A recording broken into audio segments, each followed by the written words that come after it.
Welcome to ESI Africa Insights. Today, I'm in conversation with Mr. Paul Mwesigwa, who is actually joining us all the way from Uganda. Welcome to the Uganda. Thank you very much. One of the challenges that we face, especially when you talk about utilities across Africa, is aging infrastructure. What plans are there for infrastructure renewal, modernization, and so forth in Uganda?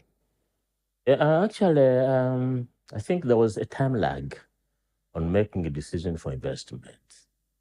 And mainly investment is governed by the ability of the tariff to finance that financing. So what has happened now in Uganda, having entered into private concessions for the last 20 years, lesson learned that electricity being an economic variable that stimulates development, that makes money for the country, it's quite important that even in the electricity sector, you could create sustainability, make the sector makes money, such that it can attract investment to beef up the network. And even the accessories, substation is repairing in time, extending the line, strengthening, because it is a whole package that you need to work around in order for the country to benefit. So we are shifting from the lagging now to the front planning. That if we foresight generation plans increasing, then on the side of transmission and distribution, we make sure that we are establishing an investment plan that will be in position to evacuate all the energy to the right points. We are not yet there because we are slowly getting there. Yeah. But lessons learned, there are some mini plans that have come on board, and literally there is a limited evacuation line.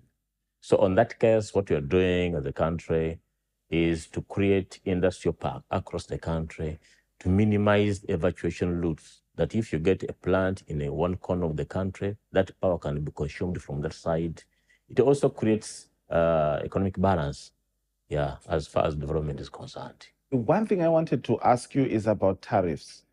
Do you believe that you have cost-reflective tariffs in Uganda? Not really 100%.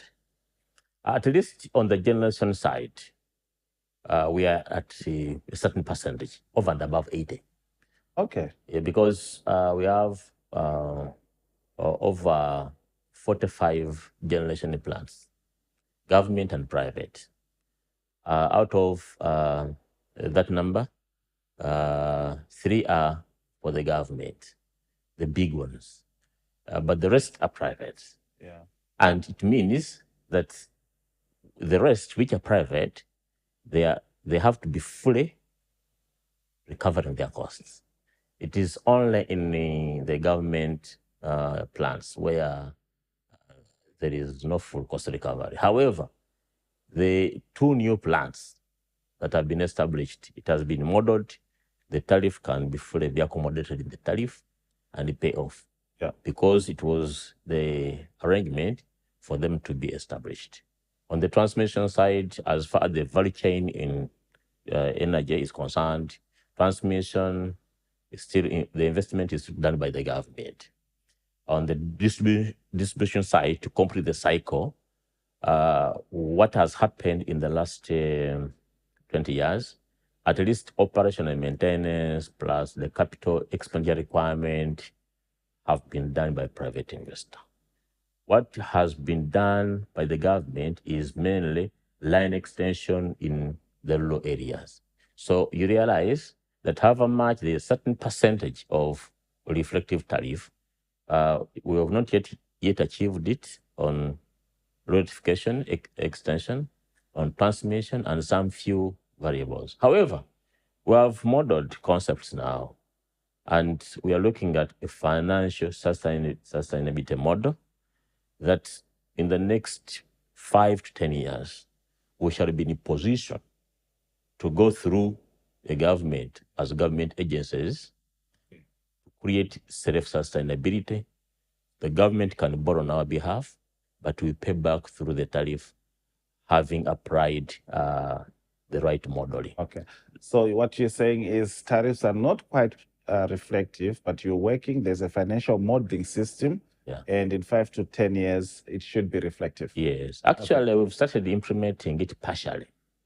What we've learned also that private capital is good. It boosts, stimulates development quickly, but it's not sustainable for economic growth, especially for longer-term investment infrastructure like electricity.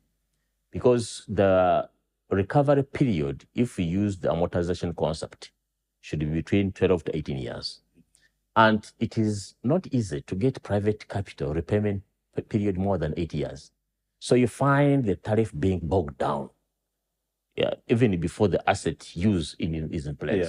So the model that we've come up with, that if we are financing a transmission infrastructure, so can the government borrow on our behalf? Because this infrastructure can last for 30 to 40 years. And we pay back that loan in the tariff small money for the next 25 to 30 years. It makes sense. It makes sense. As opposed to pay it in 8 or 9 years.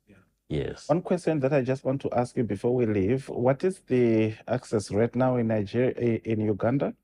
Yeah, about 28% on the grid, but 57% overall. Grid and off-grid combined. Okay, and what are your targets for universal access? As per the National Development Plan, we are targeting universal access, grid and off-grid by 2030, but plus or minus. Plus or minus. Yes. These things change over time. But Mr. Mwesigwa, it's always good to talk to you. I really appreciate you chatting to us, and we enjoyed the interview. Thank you for joining us. Thank you very much. So if you enjoyed this conversation, it has been a pleasure. It has been a pleasure, obviously, Thank you very much for tuning in. And if you have enjoyed this conversation, please subscribe to ESI Africa Insights and share the video to your network.